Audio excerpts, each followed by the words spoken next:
નમસ્કાર વિદ્યાર્થી મિત્રો. તો આપણે શરૂ કરવા જઈ રહ્યા છીએ ધોરણ 12 કોમર્સના પાર્ટ 1નું છેલ્લું ચેપ્ટર નંબર 4 અને પાર્ટ 1નું સૌથી સહેલું ચેપ્ટર પણ. બીજા 3 ચેપ્ટરની સરખામણીએ ચોથું ચેપ્ટર દાખલા ગણવાની અને સૂત્રોની દૃષ્ટિએ ખૂબ જ સરળ છે અને ચેપ્ટર 4 પણ 12 ગુણમાં પૂછાય છે. ચેપ્ટર 4 એના દાખલા અને થિયરી વિભાગ A, B, C, D અને F એમ 5 વિભાગમાં પૂછવામાં આવે છે. દરેક વિભાગમાં એક ક્વેશ્ચન હોય છે, જ્યારે Fમાં 2 ક્વેશ્ચન હોય છે એકબીજાના અથવામાં. A, B અને C સુધી થિયરી પૂછાઈ શકે, D અને Fમાં દાખલા જ પૂછાય છે. Aમાં 1 પ્રશ્નનો ગુણ 1, Bમાં પણ 1નો ગુણ 1, Cમાં 1 દાખલો અથવા તો થિયરી એના 2 ગુણ, Dની અંદર 1 દાખલો એના 3 ગુણ અને Fમાં 1 દાખલો ગણવાનો એના 5 ગુણ. ટોટલ 12 ગુણની અંદર ચેપ્ટર પૂછવામાં આવે. વિભાગ Fની અંદર ન્યૂનતમ વર્ગોની રીત અથવા ચલિત સરેરાશની રીત પૂછાશે. 100% ગેરંટી આ 2 જ રીત પૂછાશે એકબીજાના અથવામાં. તેમાંથી કોઈ એક રીતનો દાખલો તમારે ગણવાનો રહેશે અને જેના કેટલા ગુણ મળે છે આપણને 5. આ ચેપ્ટરના 12 ગુણ થોડુંક ધ્યાન આપવાથી પૂરેપૂરા મળી જશે. તેથી દરેક મિત્ર કોઈપણ લેક્ચર બંક નહીં કરે, છોડશે નહીં, દરેકે દરેક લેક્ચરને ધ્યાનથી જોશે. તો શરૂઆત કરીએ પહેલાં થિયરીથી. ચેપ્ટરની અંદર 2 ચલ આવશે. અત્યાર સુધી આપણે ચલ આવતા હતા એક્સ અને વાય, જ્યારે અહીં ચેપ્ટરમાં ચલ આવશે ટી અને વાય ટી, એટલે કે ટી અને વાય આવશે. તો ટી છે એ સમય કહેવાશે, જે નિરપેક્ષ ચલ છે જેને કારણ સ્વરૂપ ચલ કહેવામાં આવે છે. જ્યારે વાય એટલે કે વાય ટી એ વિશિષ્ટ રીતે અભ્યાસ કરવામાં આવેલો ચલ છે, જેને સાપેક્ષ ચલ અથવા કાર્ય સ્વરૂપ ચલ કહેવામાં આવે છે. તો નિરપેક્ષ ચલ એટલે ટી અને સાપેક્ષ ચલ એટલે વાય ટી. તો હવે જોઈએ તેનો અર્થ. અમુક સમયાંતરે એકત્રિત કરેલી, અમુક સમયાંતરે એટલે કે ભૂતકાળમાં અને વર્તમાન સમયની અંદરના જે તફાવત હોય એ બધા જ વર્ષમાં, જેમ કે 2020થી એટલે કે જૂનું વર્ષ આપણે 2010 લઈએ અને નવું અત્યારે 2021, તો 2010થી લઈને 2021 સુધીમાં એકત્રિત કરેલી સમય અનુસાર ગોઠવવામાં આવતી, એટલે કે 2010થી લઈ અને 2021 સુધી 2010માં વસ્તુનું ઉત્પાદન, 11નું ઉત્પાદન, 12નું ઉત્પાદન એમ ક્રમ મુજબ ગોઠવવામાં આવેલી આંકડાકીય માહિતીને સામયિક શ્રેણી કહેવામાં આવે. અમુક સમયાંતરે એકત્રિત કરેલી અને સમય અનુસાર ક્રમમાં ગોઠવવામાં આવતી આંકડાકીય માહિતીને શું કહે છે? સામયિક શ્રેણી કહે છે. તેની વ્યાખ્યા શું છે? તો નિયત સમયે લેવામાં આવેલા અવલોકનોના સમૂહને સામયિક શ્રેણી કહે. સામયિક શ્રેણીનું કાર્ય શું છે જે નીચે મેં દર્શાવ્યું છે, પણ શોર્ટમાં તમને કહી દઉં તો સામયિક શ્રેણી શેના માટે ઉપયોગમાં લેવાય છે કે ધારો કે કોઈ વ્યક્તિએ કોઈ બિઝનેસ શરૂ કર્યો, બિઝનેસ શરૂ કર્યાને 5 વર્ષ થયા, તો દર વર્ષે તેના વેચાણના આંકડાની નોંધ રાખવામાં આવે. તો જૂના 5 વર્ષના વેચાણના આંકડાની નોંધ રાખી અને સામયિક શ્રેણીની મદદથી ભવિષ્યના આંકડા જાણી શકાય છે કે વેચાણ વધશે કે વેચાણ ઘટશે. જો વેચાણ વધવાનું હોય તો ઉત્પાદન પણ વધારવું પડે, અને જો વેચાણ ઘટતું હોય તો કયા કારણસર વેચાણ ઘટી રહ્યું છે તે કારણ જાણી અને તેનો સુધારો કરી શકાય છે. તો સામયિક શ્રેણીનો આ મહત્ત્વનો ઉપયોગ છે. એટલે કે નિયત સમયે લેવામાં આવેલા, એટલે કે ભૂતકાળમાં લેવામાં આવેલા અવલોકનોના સમૂહને સામયિક શ્રેણી કહે છે. ભૂતકાળના આંકડાના આધારે ભવિષ્યના આંકડા આપણે નક્કી કરી શકીએ છીએ. હવે એનો ઉપયોગ અને મહત્ત્વ.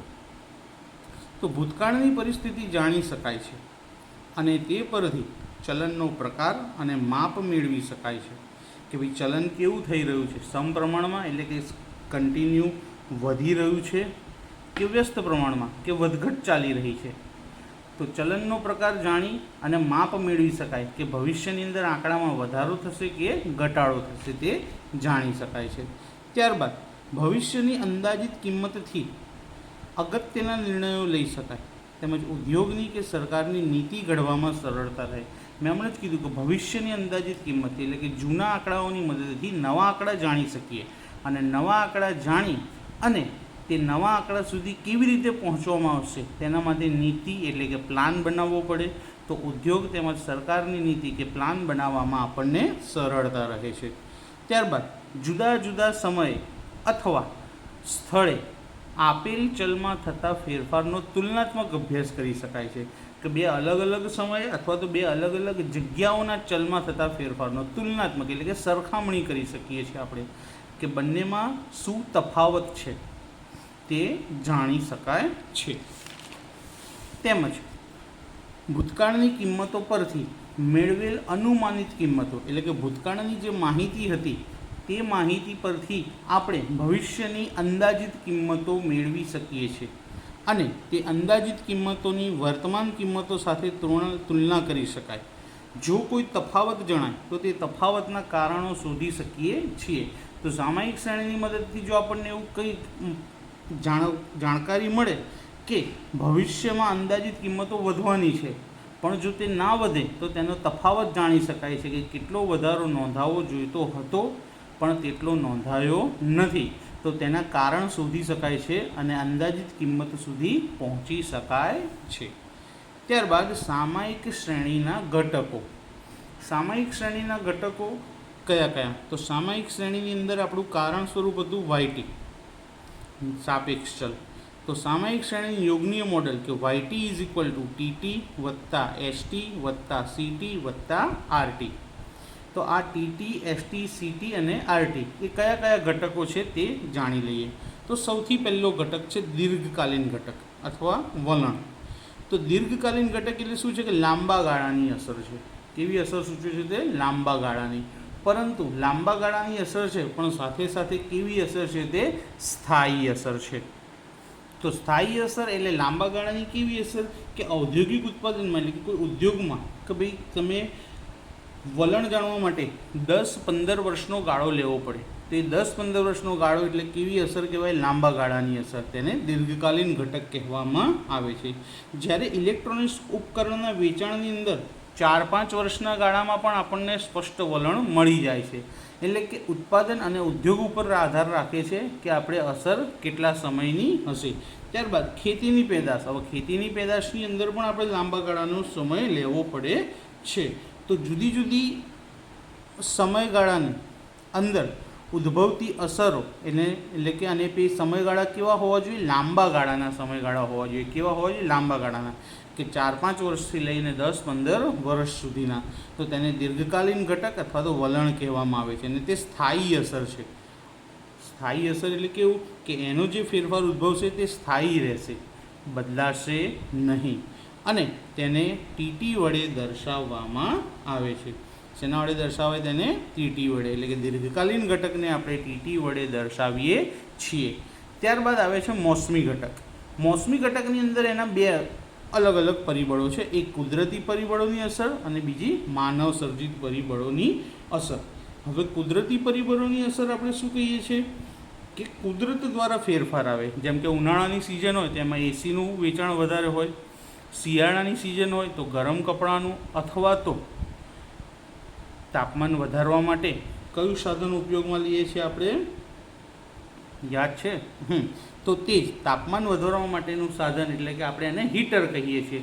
તો હીટરનો ઉપયોગ વધારે થાય. તો આ પ્રમાણે ચોમાસાની અંદર જોવા જઈએ તો રેનકોટ અને છત્રીનું વેચાણ વધારે થાય છે.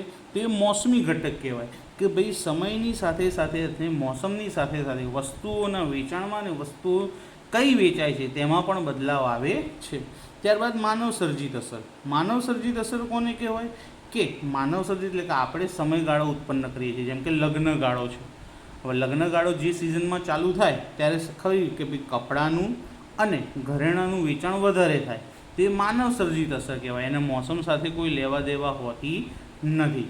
જેને આપણે શેના વડે દર્શાવીએ છીએ? મોસમી ઘટકને ST વડે દર્શાવીએ છીએ. અને આ ટૂંકા ગાળાની અસર છે કે દર વર્ષે નિર્ધારિત સમયગાળો હોય એનો, કે શિયાળાનો નક્કી હોય, ઉનાળો નક્કી હોય, ચોમાસું નક્કી હોય, લગ્નગાળો ક્યારે આવશે તે નક્કી હોય, દિવાળી આવે તો દિવાળીમાં ફટાકડા વેચાય તો દર વખતે દિવાળી નક્કી હોય, ઉત્તરાયણ આવે તો ઉત્તરાયણમાં પતંગનું વેચાણ વધારે થાય. તો આ બધી માનવ સર્જિત અસર છે. અને શિયાળો, ઉનાળો, ચોમાસું છે કુદરતી પરિબળો કહેવામાં આવે.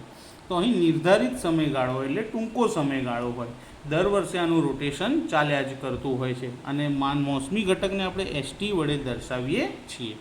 તો એસટીની કિંમત શોધવી હોય તો શું કરવું પડે કે આ યોગનીય મોડેલમાં વાયટીમાંથી ટીટી, સીટી અને આરટી ત્રણેય શું કરી દેવા પડે, બાદ કરવા પડે, એટલે આપણને એસટીની કિંમત મળી જાય.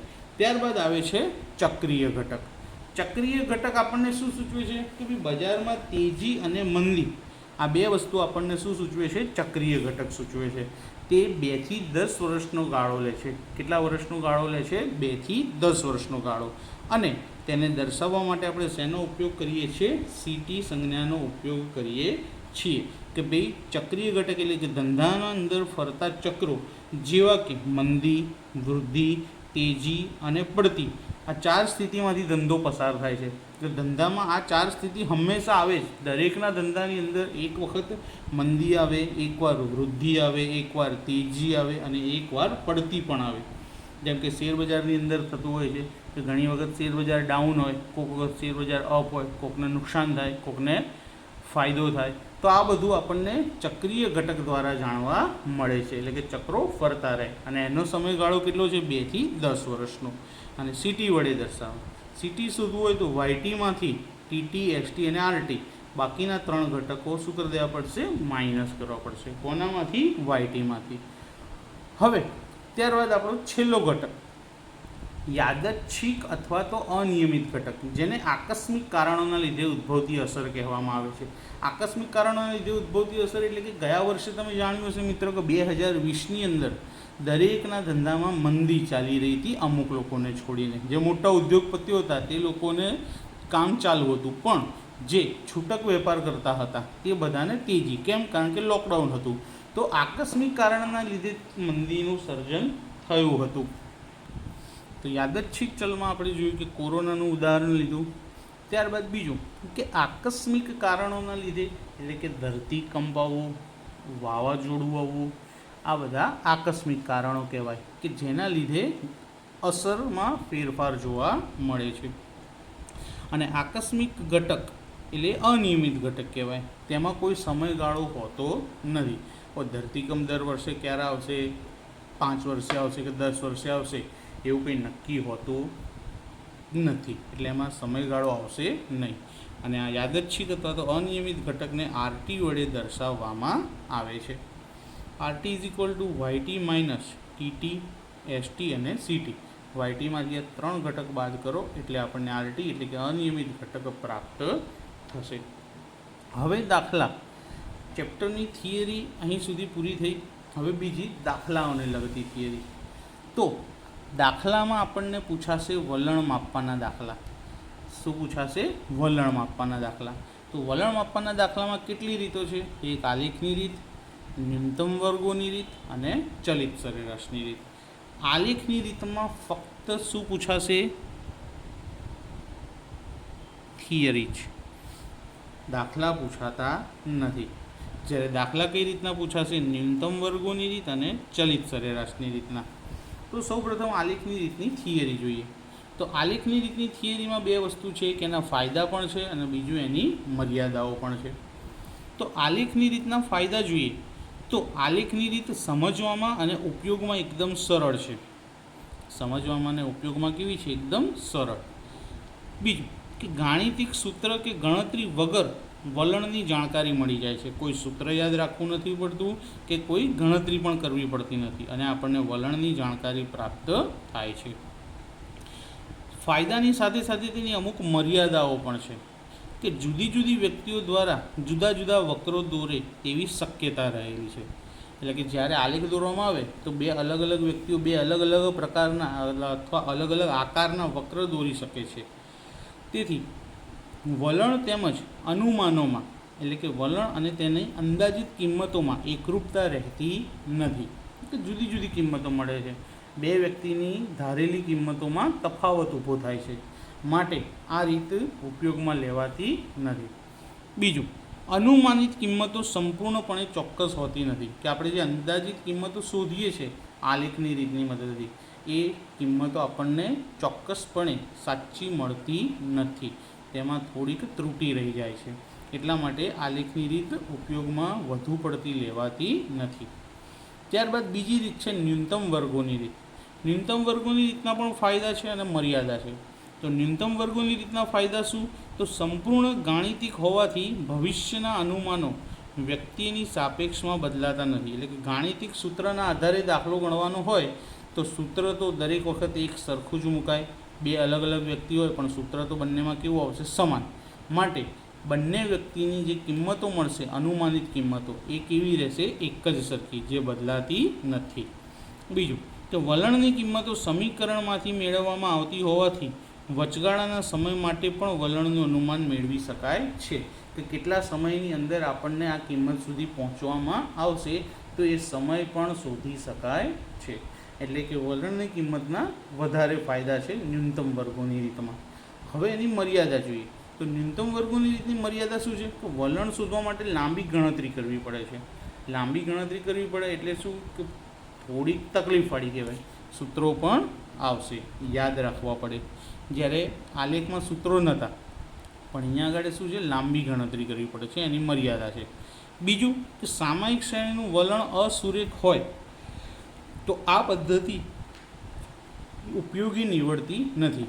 જો સામાયિક શ્રેણીનું વલણ સુરેખ હોય, સુરેખ એટલે કે સીધું હોય, વધતું હોય અથવા તો ઘટતું હોય, તો આ પદ્ધતિ ઉપયોગ નીવડે. પણ જો અસુરેખ હોય એટલે કે સીધી લાઈનમાં હોય નહીં તો આ પદ્ધતિ ઉપયોગી નીવડતી નથી. એટલે કે આ બે એની મર્યાદાઓ છે. ત્યારબાદ આ જ રીતે ચલિત સરેરાશની રીત.